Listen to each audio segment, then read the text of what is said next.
Hey there. Welcome back to the rose-tinted looking glass series on God of War 1. This is part 3 in a series where I go through the entire length of the game retrospective style. If you missed part 2, then the link to it will be in the description. Also, there's content warnings on screen right now. Take a look and see if any of the subject matter might bother you.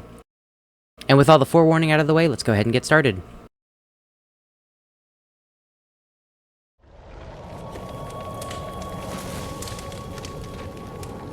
So, you think you can conquer the Temple of the Gods, do you? It's never been done, you know. Sooner or later, the Harpies will bring what's left of you back for me to burn. The gods hid Pandora's box in here, so no mortal would ever claim its power. And yet, year after year, I open the gate for more and more soldiers and place more and more bodies on these pyres.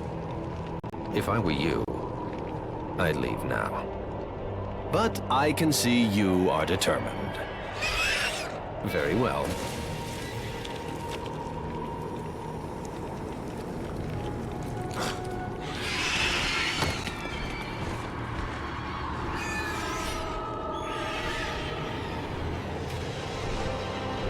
May the gods grant you strength to conquer the perils that lay before you.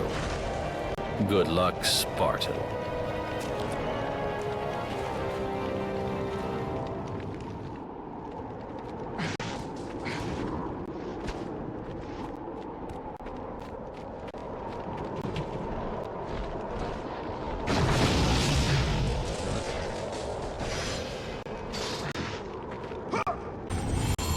It's always the same. Madmen and fools seeking glory.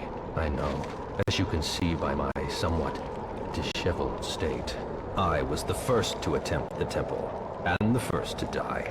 The gods punished me for my failure, and now I must tend to all who followed me, and perished.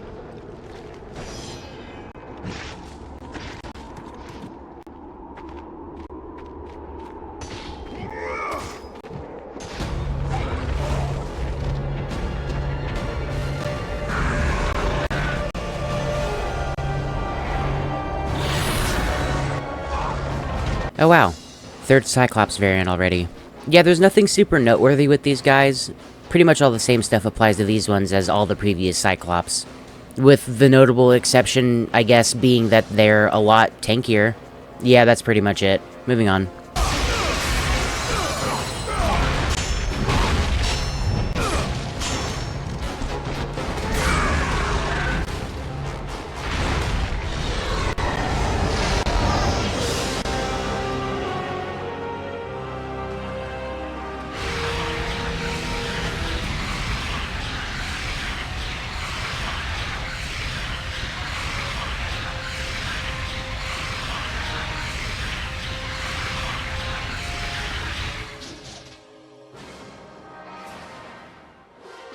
Man, these level up animations are getting really long. Check this out. Whee! Whee! I think my personal award for the worst move in God of War 1 is probably this flip. Like, there's just not very many applications to use it in. It looks really cool, though. Thankfully, the R1 triangles are way cooler. And actually really useful.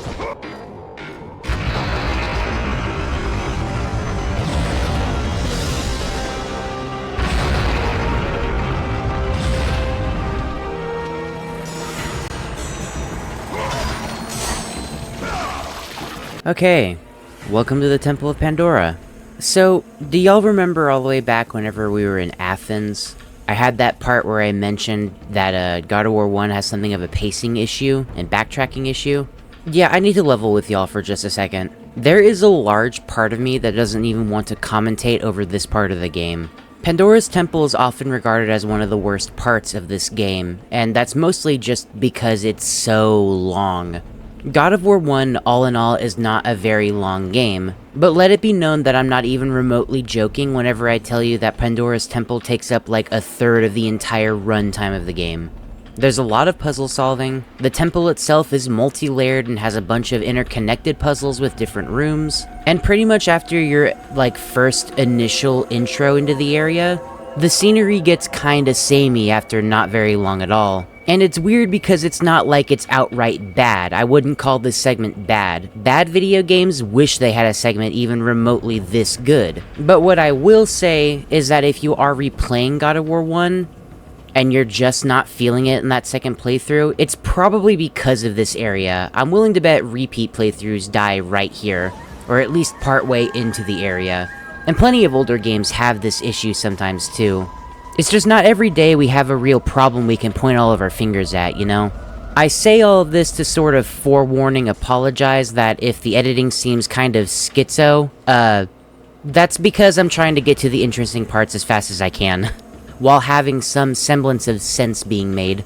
And the reason I even go about summarizing the game in the way that I do is to kind of give you the feeling of playing the game or watching me play it.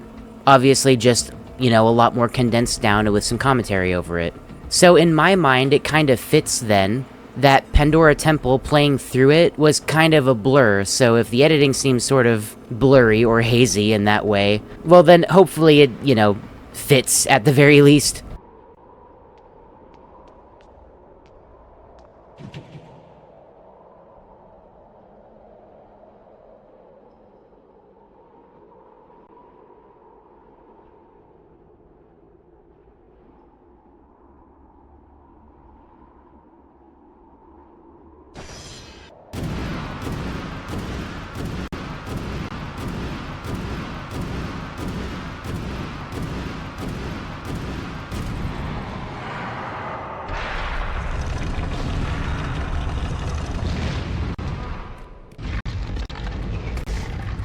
So I actually got curious and decided to research what the door said. I went ahead and translated it. Here's the translation.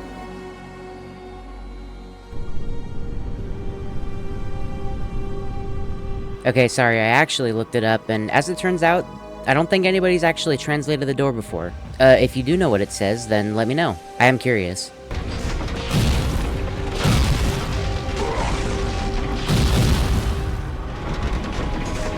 Alrighty, so what sets the temple apart from the rest of the game? Mostly tricks, traps, and puzzles. I know that in Athens we saw all kinds of puzzles and stuff, but here in the temple a lot of the puzzles and other things are just a lot more innately dangerous. With a lot of the environment being booby traps now, don't laugh, it does help to set it apart from the rest of the game, give it a little bit of its own identity. But I also think a lot of the people who play the original God of War don't really notice the traps suddenly becoming dangerous in the temple.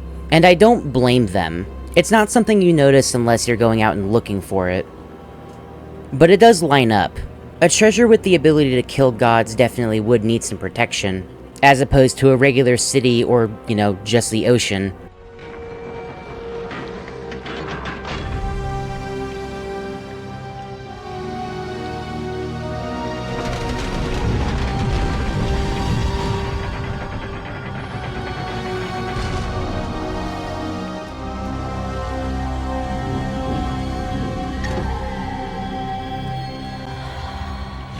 Yeah, unfortunately we can't do anything with this quite yet.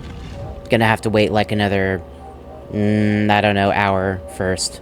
So the Rings of Pandora, this little area that we're in, is basically its own puzzle. The area itself is the puzzle.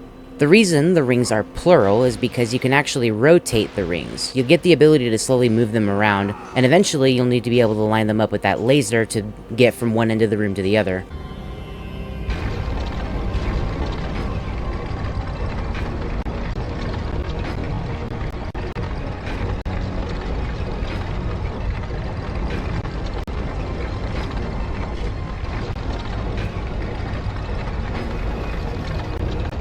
Any day now.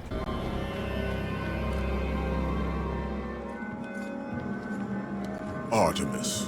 Kratos, the gods demand more of you. You have learned to use the blades of chaos well, but they alone will not carry you to the end of your task. I offer you the very blade I used to slay a titan. Take this gift and use it to complete your quest. Take this weapon, Kratos. Take this power and use it to defeat your enemies.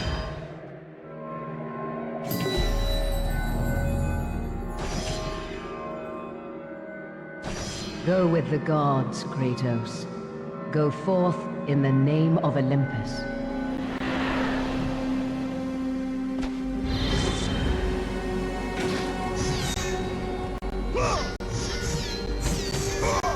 And speaking of weird missteps in game design, the Blade of Artemis is the second gift of the gods that people are really iffy on. And to explain why, we need to start with something else. The Blade of Artemis is the only other weapon you can equip in the game. And the problems, I think, with this sword don't lie with the weapon itself. Instead, let's consider just how absolutely fucking cool the Blades of Chaos are. If you're a fan of this series, you'll probably agree with me whenever I say that the Blades of Chaos are one of the coolest weapons in fiction. They're an immediate great option for AoE and damage and attack speed. They're supremely capable in any and all avenues you put them in. And their visual and sound design is just the best out of any character action game that you could possibly think of. They fit like a glove in the game that they're designed for. And I think the issue is that they're just too good. They don't really give any other sub-weapons room to breathe. If you ask me personally, I have a really iffy history with a lot of the sub-weapons in this series. A lot of the times in the best case scenario, they're simply unnecessary. Do they have good reach? Do they have good damage? Sure, they might. But the blades already do that and so much more. Really, the truth is, with the Blade of Artemis, it's just fine, it's completely serviceable. It's your heavy hitter weapon that does a bunch of damage. And not too slowly either. It's just, why would I ever need that whenever I already have the Blades of Chaos? They do damage just fine, and they have a couple of moves that hit really hard. Also, you can't shoulder tackle with the Blade of Artemis, which is another weird, by complete accident, problem with it, I guess. I don't know. I feel like I was trying to come up with answers for how to use this weapon best, what scenarios I can use it in, a lot more than Zeus's Fury, where after a while, with Zeus's Fury, I was able to go, oh yeah, no, I can use it here and it would actually be to my benefit here. But it's just a lot harder to do that with the Blade of Artemis. And I say all this because, again, I think the weapon is fine. I don't hate it, I just don't think it's at all necessary. The problem lies that it can do one thing particularly pretty good. Whereas the blades are capable of doing everything really good. The blades are a jack of all trades, master of all. And that means by nature of every other weapon in the game, they're just gonna be more situational. A lot more, as it turns out. I'm sorry if you absolutely stan this weapon, it's fine, I don't hate it.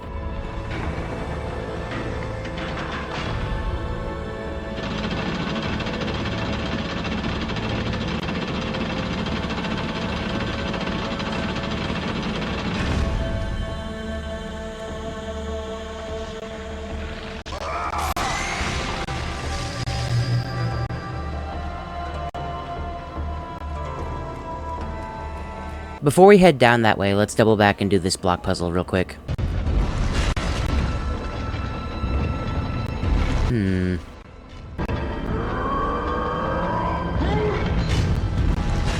Nice, there we go. Yeah, like I said, huge puzzle energy here.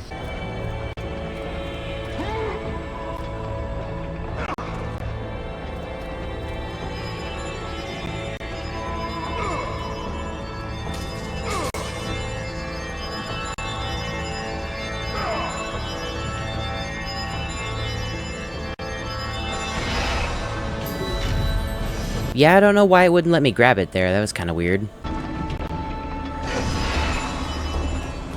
Cool. Okay, now we can head down.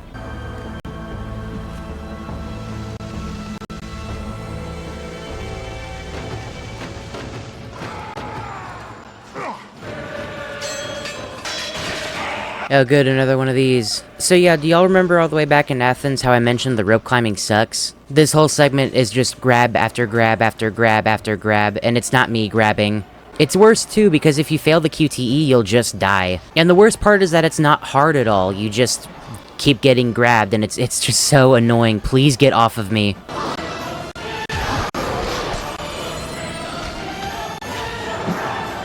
Oh my god, are you serious? All of this looks like the same footage, but I promise you this is all different takes. None of these segments are particularly good, but this one in specific, you can't get more than literally 5 seconds without getting grabbed again. I don't know why they designed it like this. This is the worst.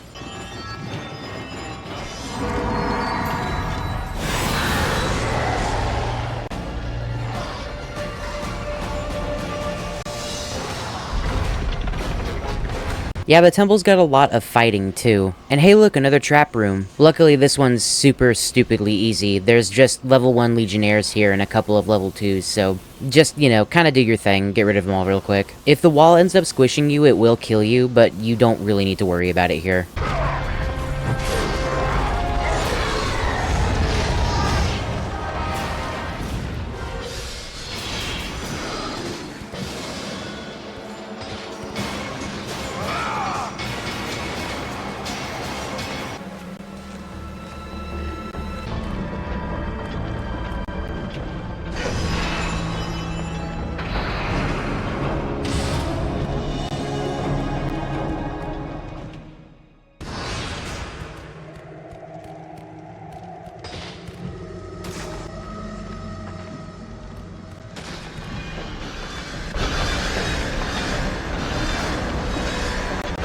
Oh yeah, that's real hospitable.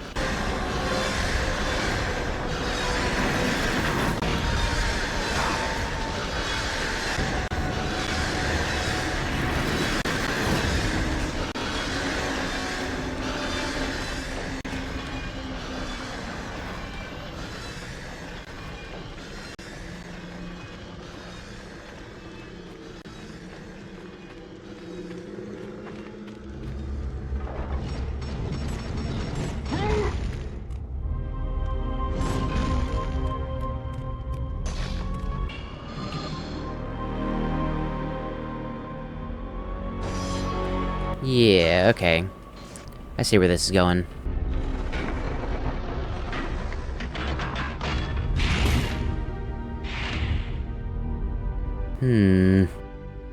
Right, so we need to be able to lift the statue first, or the boulder the statue wants to carry, if you want to call it that. And that means we're not supposed to be here yet, so I'm gonna save y'all the trouble and just get to where we need to go. There was a door right here. What do you mean? How did I miss this? What? Okay, let's just break the wall, more fighting, okay. What's next? Please be something interesting. I mean, okay, there's wall crushers in the conveyor belt, that's kinda cool. Anything else?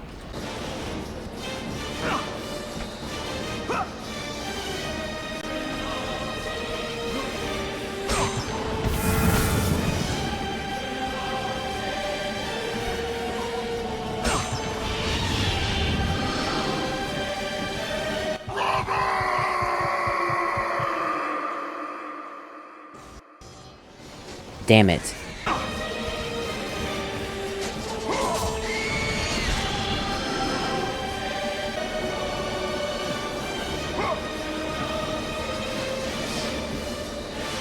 Okay, so I'm gonna be honest with y'all. This wall segment here goes on for way too long, but there is stuff at the very top, so I'm just gonna speed it up real fast.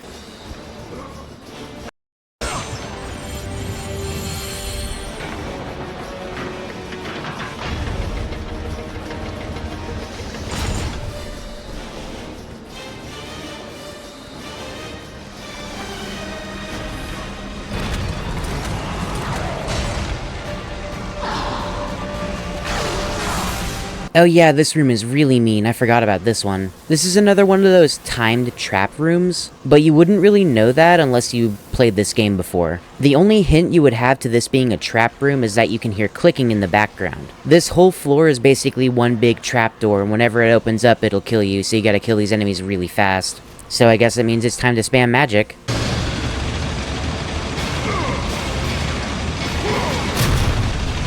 Yeah, that was way too close. Also, give me the handle. What's your problem?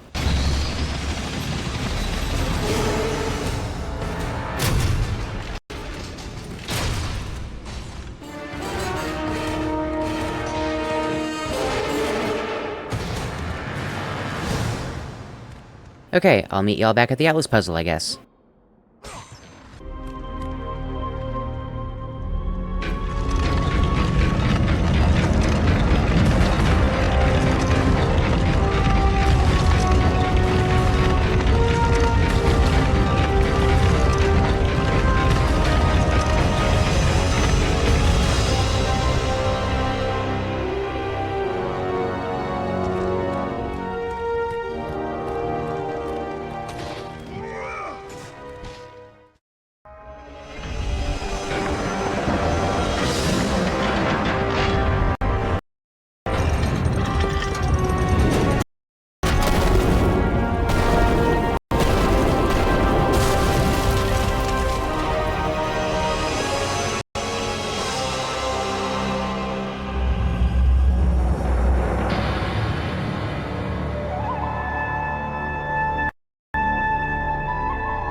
Okay, finally.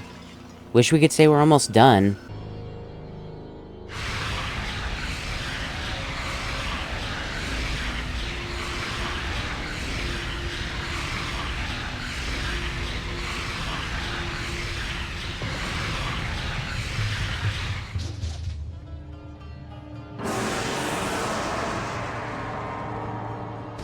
Oh yeah, so that's an interesting thing about the Blade of Artemis. You actually start with its entire moveset unlocked. You don't need to upgrade it to get more moves.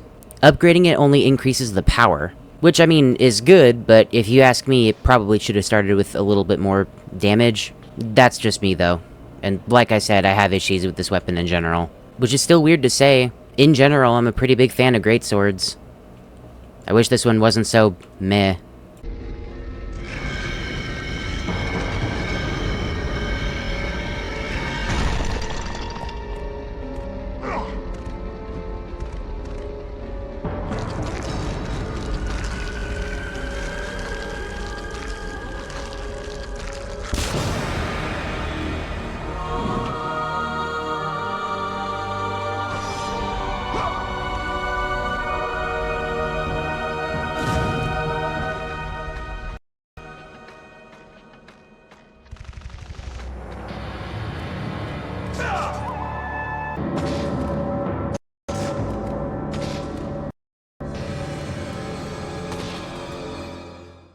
The wrecked bodies of those who had gone in search of Pandora's box lay before him, and at once Kratos knew who was responsible. For this was not the first time he'd seen the ruin Ares and his minions had left in their wake. Kratos had experienced it firsthand, years before.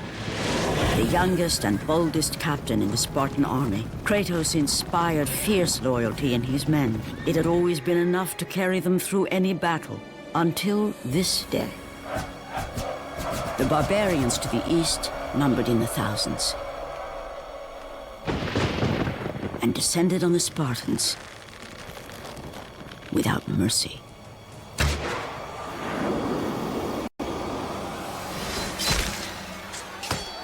The battle lasted near hours.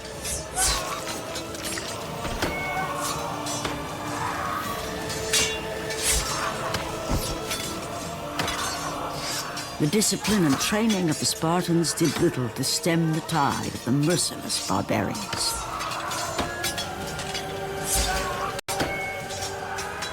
The soldiers faced a massacre, while their young captain faced the end of his brilliant career and his life. But to Kratos, victory was worth any price, even his soul. Ares! Destroy my enemies, and my life is yours.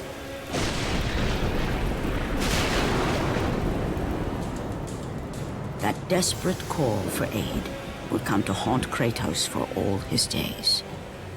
By the gods, what have I become? Oh, interesting. First little bit of introspection in the entire series, I think. I also, constantly forget that the explanation to Kratos' origin story starts here in the temple. It's weird, right? Because, in my head, I know the flashback cutscenes, I know, the individual frames and the images that sort of appear in my head when I think about it. But immediately before and immediately after are such a blur, like I said before. I don't know, just weird.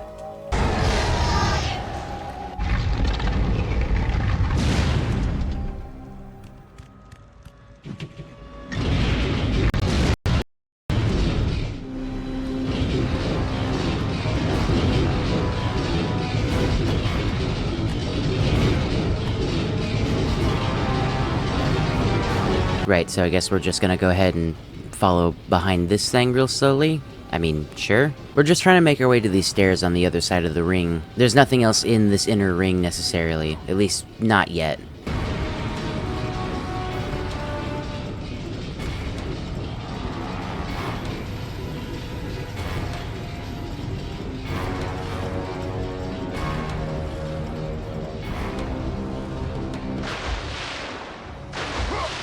So we actually have another puzzle in this room, but you wouldn't think that immediately. Because of these barriers in the way, I guess, or these railings, whatever you want to call them, we can't reach that ladder. So instead, we have to use the giant stone trap rolly thingy.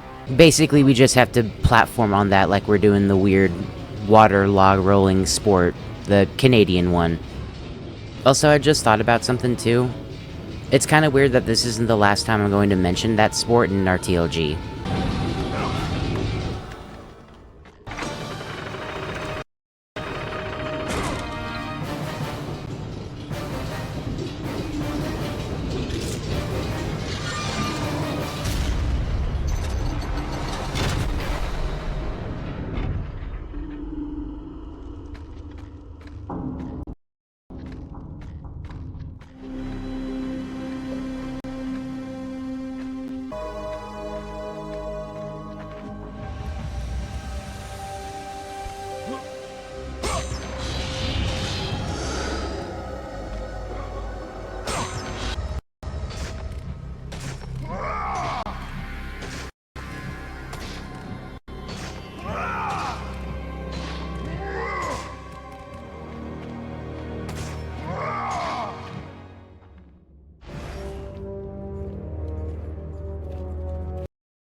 Oh no.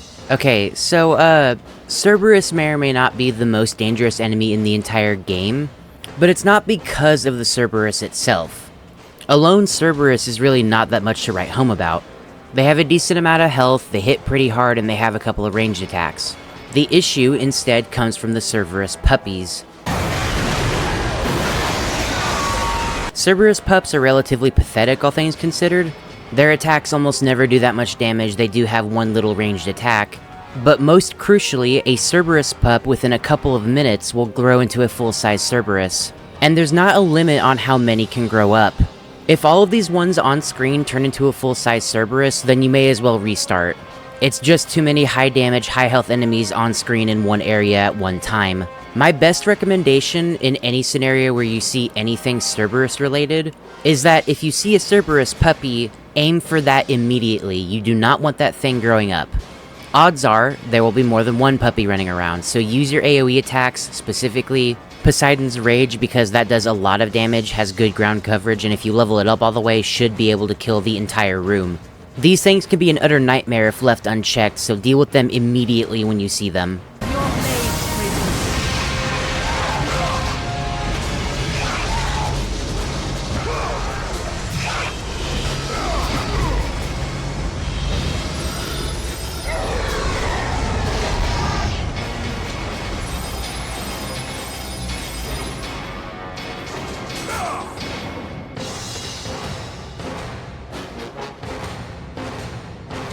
Bro, what do you mean Cyclops immediately after?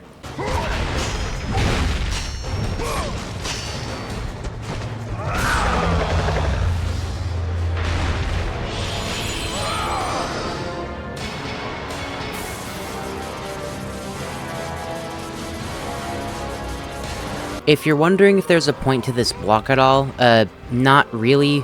You can use it to block the arrows from these archers, but honestly, just run up and hit them. The block isn't used for puzzle solving or getting up to a new area or anything, so just leave it alone.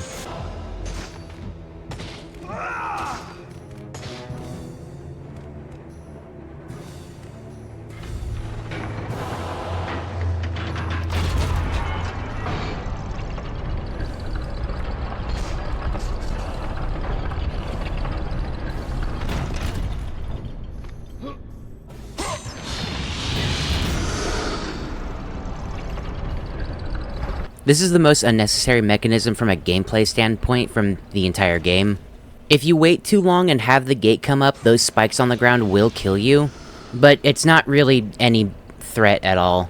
If you're feeling nervous about the spikes, which I don't blame you, When you open the chest, just roll back immediately. You'll have plenty of time, I promise. Also, yeah, there's nothing else here, so there's no point in hitting the lever again. Just grab the chest and move on.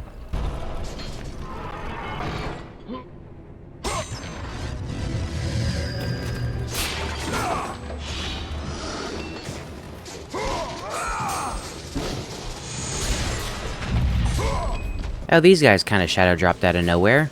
These guys are Legionnaire captains. They're basically super Legionnaires. The only thing really different about them is that they like to block a lot of your attacks and they have their own parry mechanic. Also a grab attack. They're not like a huge deal or anything, just pay attention to them and make sure that you're not hitting their block several times in a row, else they will immediately parry you.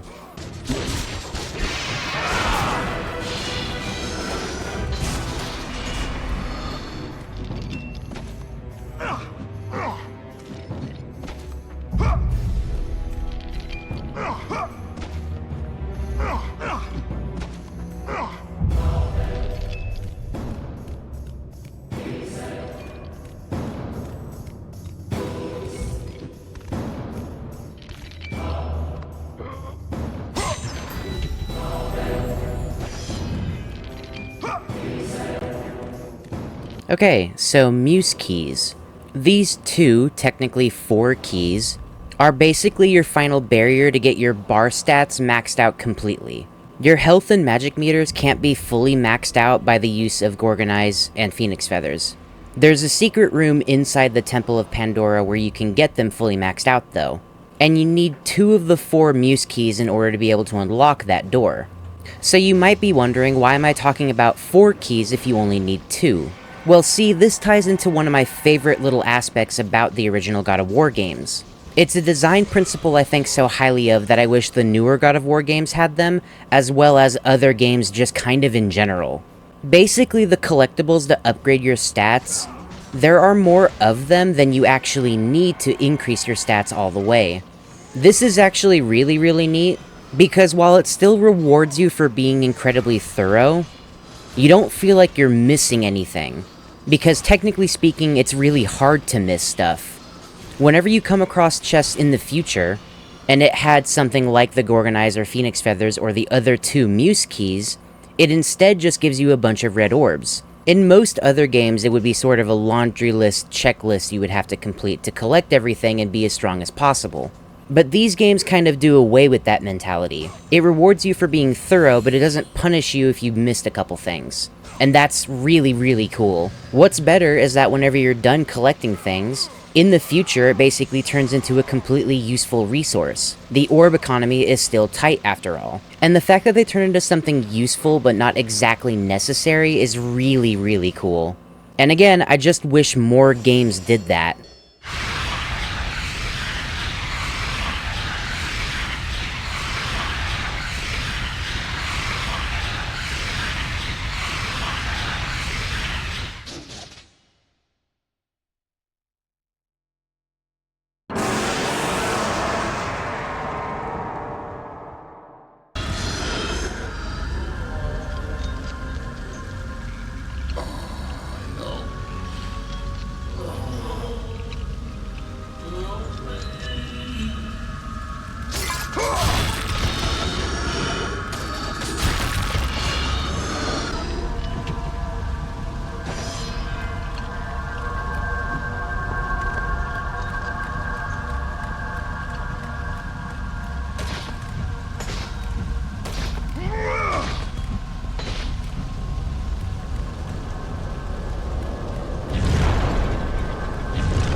The gods, you've come. Break these bars. Get me out of here. What are you waiting for? Let me out. We can find our way back to Athens. The gods demand sacrifice. From all of us. Oh, please. No. No. No, please. Let me out of here. Okay, so we gotta barbecue this dude, and he's gonna be kicking and screaming the whole way up there, and while he's burning. In the meantime, though, while we're doing this long set piece, there's a neat trick with Medusa's head that I don't think a whole lot of people know about. Once you get it upgraded to level 2, you can do the Gorgon Flash. This'll consume a bunch of your magic all at once, but basically flash freeze an enemy. Although most of the time, it won't freeze them all the way. You'll have to fill it in with either another flash, or more efficiently, the regular L2 square command. Shh. So what you can end up doing, especially on the enemies that are a lot harder to freeze, is basically start with a flash freeze, and then while you still have the L2 button held, you can roll your thumb over from triangle to square to immediately start continuing the freeze again. There'll be no downtime in between, and it's super efficient for getting enemies frozen. It also works vice versa, too. You can get them frozen little ways and then kind of do a finishing touch with a flash freeze at the end. It's kind of nice. Please! Please! I'm begging you on your humanity. Don't do this! Please!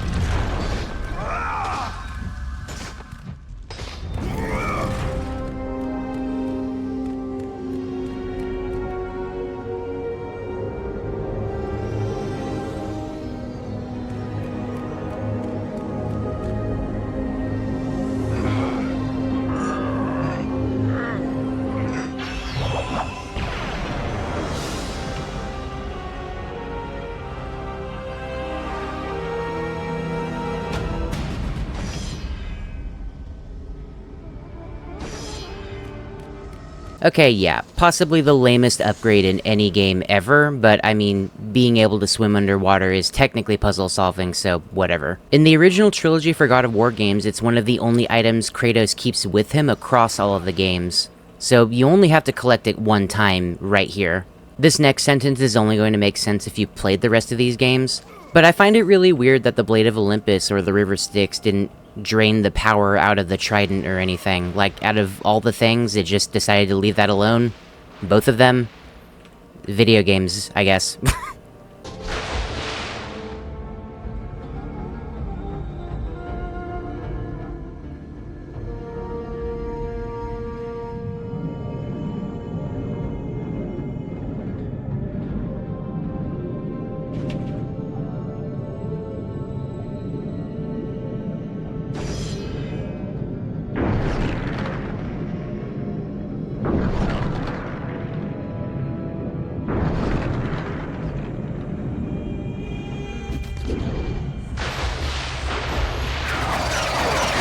I don't like where this is going. Stop! Stop! No, no, no, no, no, no, no, no, no, no, no! Please, lady, you don't understand. You don't know what you're doing here.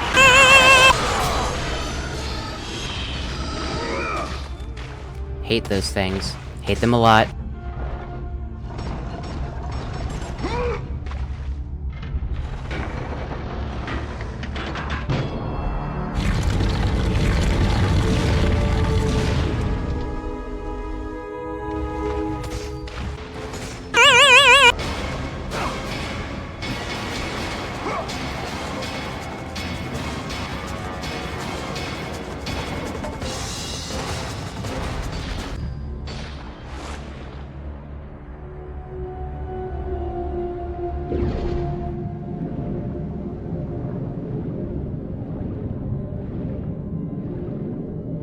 Yeah, so, water. Retrospectively speaking, it's kind of weird that we get access to water controls and water areas so late into the game.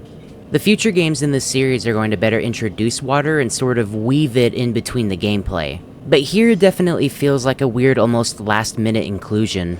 Even weirder than that though, I kind of feel like it still has plenty of room to breathe in terms of a mechanic, which given the track record of late additions to any video game, that should definitely not be the case, but it does work here.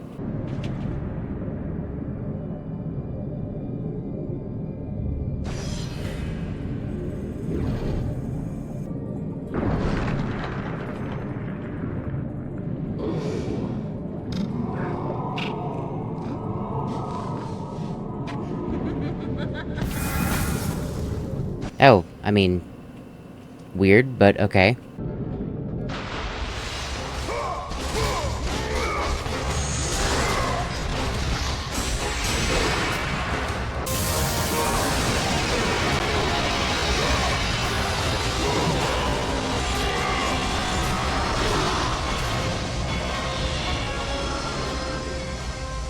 Still really cool.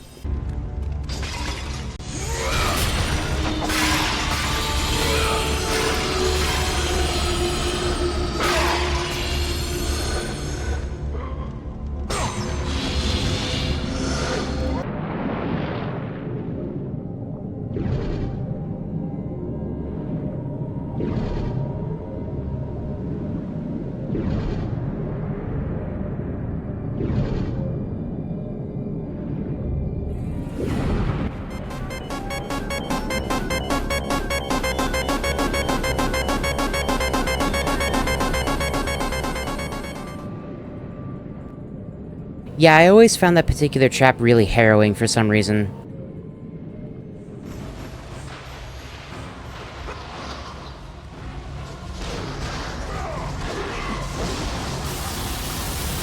Is it just me, or are these fights paced really awkwardly? Like, I feel like we could have done better if we just had less of the fighting going around. All that stuff I was talking about with the puzzles and stuff breaking up the pace of the game, it feels particularly awkward whenever it's not there, I guess.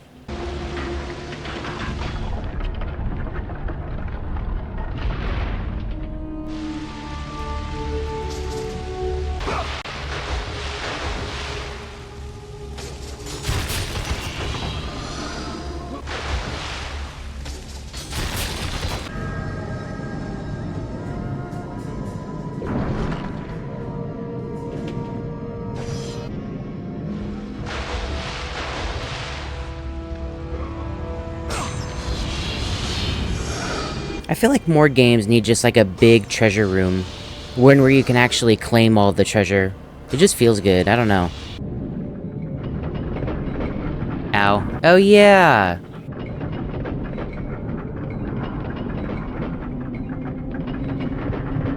This part sucks!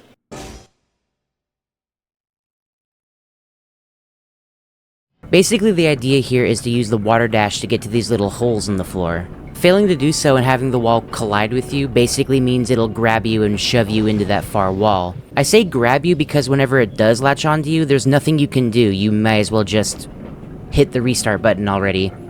Except for you can't do that. Avoiding the trap isn't necessarily too bad, but I feel like the timing is just a little too tight for me. Yeah, I don't know, something about this just feels more jank than it should be, I think.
No, come on.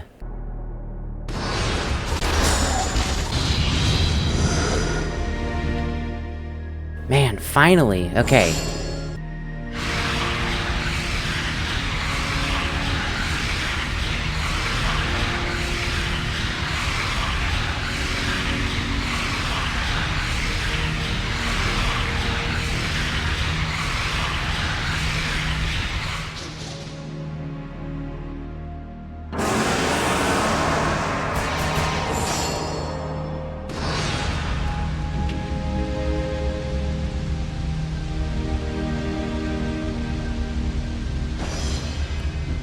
Oh yeah, so also it's worth mentioning that basically any weapon or ability that you can upgrade that isn't the Blade of Chaos, its max level is only 3.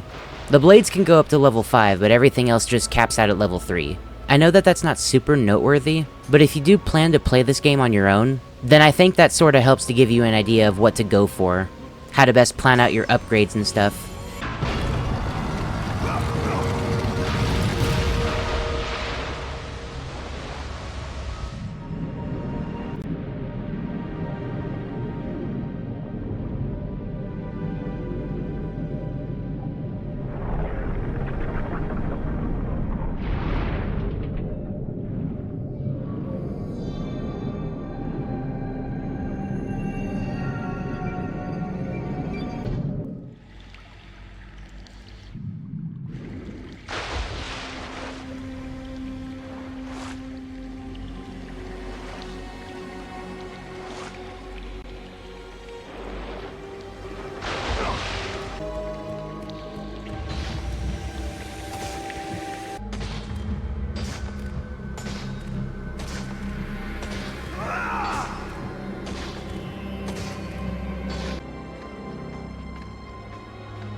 Alright, here we go. Something about this definitely feels super special. I'm just gonna let this next part play out some.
This is just cool, dude. Everything about this room is so cool. Easily one of the high points of the entire temple, for sure.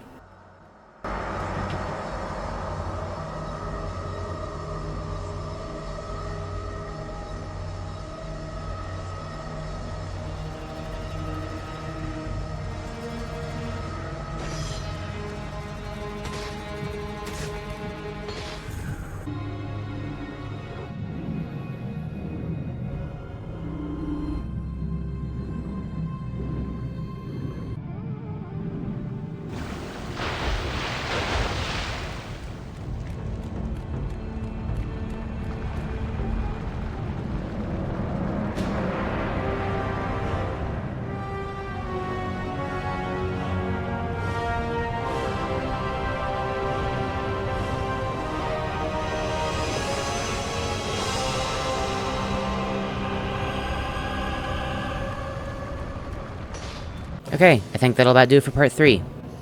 If you liked it, then as always, subscribe for part 4. We still got a good bit left, but we're getting really close to the end now.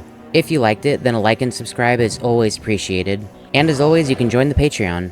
Joining that will give you access to a Discord, and have your name read out loud at the end of these videos. Of course, if you don't end up doing any of that, that's fine too. Thanks for sticking around this long, and thank you for watching.